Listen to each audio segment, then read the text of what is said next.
ഈശോയിൽ ഏറ്റവും സ്നേഹം നിറഞ്ഞവരെ, വിശ്വാസ ജീവിത വഴികളിൽ എപ്പോഴും ശ്രദ്ധിക്കേണ്ട ഒരു പദം വീണ്ടും വചനം നമ്മളെ ഓർമ്മപ്പെടുത്തുന്നുണ്ട്. ജാഗരൂകത. മുന്നിലുള്ളത് എന്താണെന്ന് നിശ്ചയമില്ലാത്തിടത്തോളം ഒരു ശ്രദ്ധയുണ്ടായിരിക്കട്ടെ. എപ്പോഴെന്ത് സംഭവിക്കുമെന്ന് നിശ്ചയമില്ലാത്തൊരു ജീവിതമാണ് നമ്മുടേത്.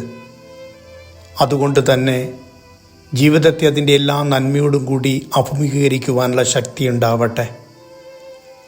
അപ്രതീക്ഷിതമായത് പ്രതീക്ഷിക്കണമെന്നാണ് പഠിപ്പിക്കുന്നത്.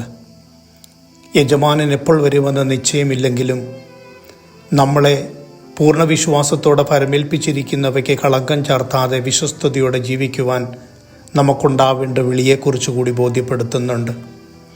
ആരും കാണുന്നില്ല എന്നതുകൊണ്ട് നമുക്ക് തോന്നിയതുപോലെ ജീവിക്കാൻ സാധിക്കുമെന്ന ചിന്തകളാണ് അബദ്ധം.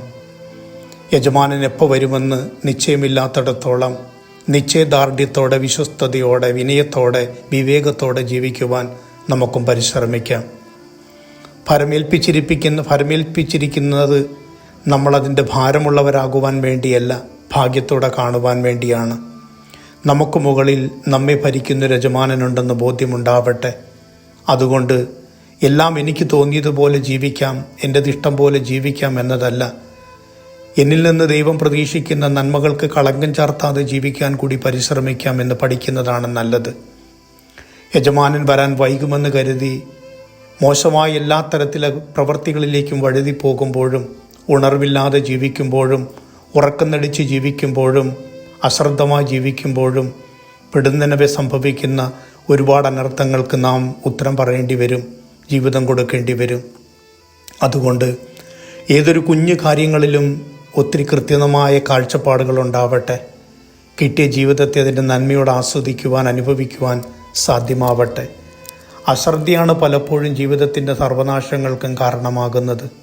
ഒന്ന് കണ്ണു തുറന്ന് ശ്രദ്ധിച്ചിരുന്നെങ്കിൽ, ഒന്ന് ഉറക്കമൊഴിച്ച് കാത്തിരുന്നെങ്കിൽ ജീവിതമൊക്കെ എത്ര നല്ലതായി മാറപ്പെട്ടേണ്ടതാണ്. പലപ്പോഴും നമ്മുടെയൊക്കെ ജീവിതത്തിൽ ഇതുപോലെ ആരൊക്കെയോ കാത്തിരിക്കുന്നുണ്ടല്ലോ. വൈകി വരുന്ന മക്കൾക്ക് വേണ്ടി വാതിൽ തുറന്നു കൊടുക്കുവാൻ കാത്തിരിക്കുന്ന മാതാപിതാക്കളെ കണ്ടിട്ടുണ്ടാകുമല്ലോ. കാത്തിരിക്കുന്ന, ചിലപ്പോൾ സമയത്തിൻ്റെ കണക്ക് പോലുമില്ലാതെ സൗഹൃദങ്ങൾ ഉണ്ടാവുന്നുണ്ടല്ലോ.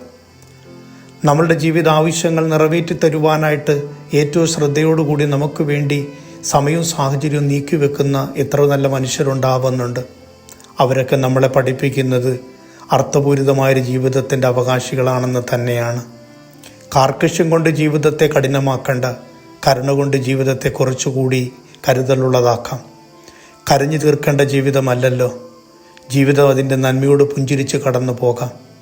ഏത് സമയത്തും യജമാനൻ വരുമ്പോഴും വിളിക്കുമ്പോഴും ഉണർവുള്ള ദാസരെ പോലെ നമുക്കും ജീവിക്കാം. അപ്പോൾ നമുക്കുള്ള പ്രതിഫലം വലുതായിരിക്കുമെന്ന് എത്ര പ്രത്യാശയോടാണ് അവൻ പഠിപ്പിക്കുന്നത്.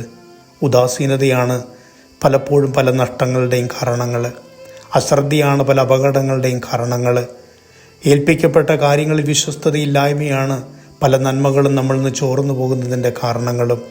ദൈവം വിശ്വസ്തനാകയാൽ നമ്മളും വിശ്വസ്തരായിരിക്കുവാൻ ആ വിളി നമുക്കും കേൾക്കാം, ജീവിക്കാം. ആമേൻ.